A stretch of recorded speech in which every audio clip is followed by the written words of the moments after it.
திருகோணமலை மூதூர் பிரதேச செயலாளர் பிரிவின் இருதயபுரம் கிராமத்தின் பிரதான வீதியை புனரமைத்து தருமாறு பிரதேச மக்கள் கோரிக்கை விடுக்கின்றனர்.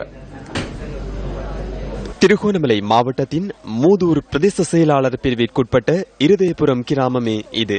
இந்த கிராமத்தில் காணப்படும் கூட்டுறவு, கினாந்தி மற்றும் ஆலய வீதிகள் இவ்வாறு காட்சியளிக்கின்றன. சுமார் 20 வருட காலமாக இந்த வீதிகள் புனரமைக்கப்படாமல் காணப்படுவதாக பிரதேச மக்கள் தெரிவிக்கின்றனர். அன்றாடம் இந்த வீதியினை பயன்படுத்தும் தாம் பல்வேறு சிரமங்களை எதிர்கொள்வதாக பொதுமக்கள் சுட்டிக்காட்டுகின்றனர். நாங்க நினைவு செஞ்சாலும் இந்த ரோட் ஒன்றும் ஒழுங்கா சேர்க்கட்டுறாங்க. எலெக்ஷன் நேரம் மாறாங்க, இதால கன பேர் போகிறாங்க. இது பிரதானமான ரோட்டு.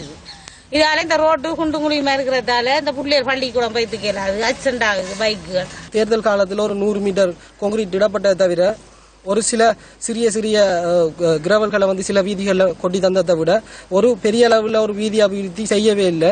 நாட்டில் பல இடங்களில் பாலங்கள், வீதிகள் என்று பல வகையான புனரமைப்புகள், பல வகையான செயற்பாடுகள் இடம்பெற்ற வந்த போதிலும் இந்த கிராமம் புறக்கணிக்கப்பட்டிருக்கிறதுக்குரிய காரணம் என்னன்னு தெரியல.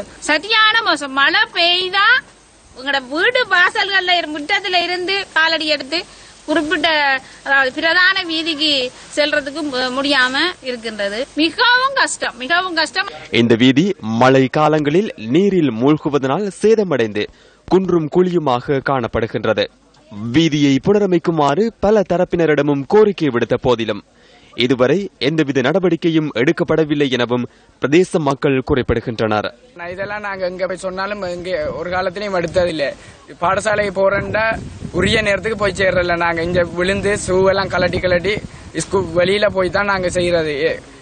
எல்லாரும் எங்க எந்தெந்த அதிகாரிகிட்ட சொன்னாலும் ஒரு அதிகாரியும் எடுத்த பாடம் இல்லை. வேற இடங்கள்ல எல்லாம் செஞ்சு கொடுக்குறாங்க.